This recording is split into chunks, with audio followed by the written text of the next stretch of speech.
Dred Scott was born in 1799 to the Blow family in Virginia, where they eventually moved to Alabama, where Peter Blow, Dred's owner, died.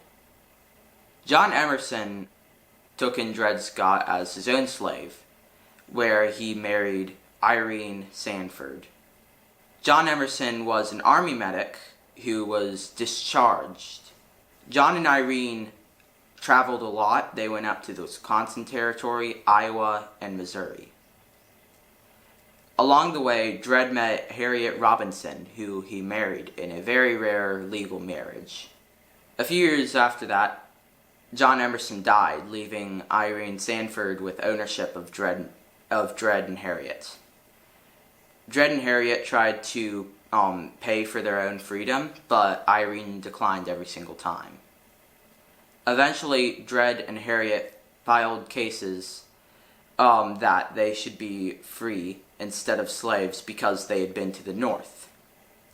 They were declined this and said that they should still be slaves, but they were granted retrials.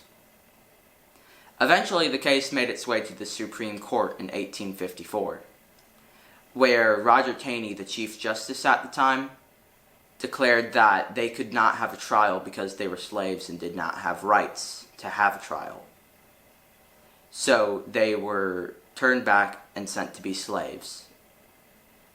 Irene eventually married Calvin Chaffee, her second husband, who, upon learning that he had ownership of Dred Scott, the most infamous slave at the time, decided to sell him off to Taylor Blow. Taylor was the son of Peter Blow, Dred's original owner. The Blow family had actually sent money to fund the Dred Scott case for Dred Scott. Taylor Blow released them and sent them off as free men and women.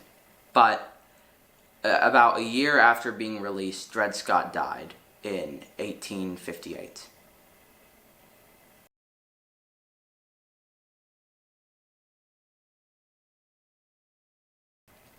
Brown v. Board of Education was a landmark case in 1954, which challenged the separate but equal doctrine established in Plessy v. Ferguson.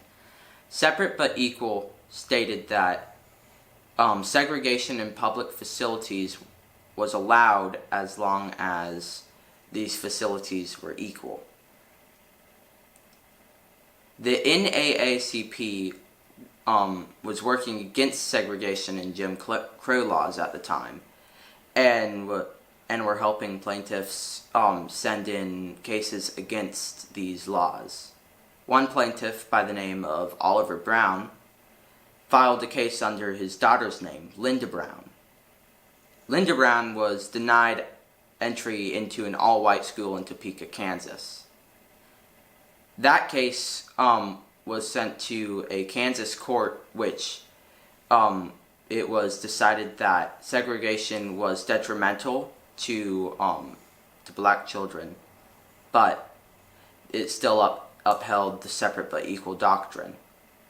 The NAACP combined this case with 4 other cases into the Supreme Court, where Thurgood Marshall would be the chief attorney for their case.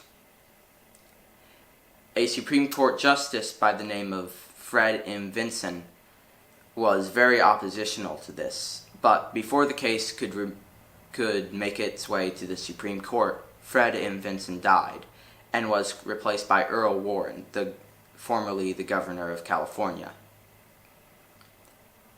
The case won, and it was unanimously decided that segregation in public facilities was illegal. And after that, they decided that desegregation should happen everywhere in the United States. Kansas and other states complied with this, but some of the more southern states denied this and continued with segregation. This case inspired many people into the civil rights movement, as it showed how corrupt some things were in this world. The Brown vs. Board of Education case was very important in that way, and inspiring many people to stand up for what they believed in.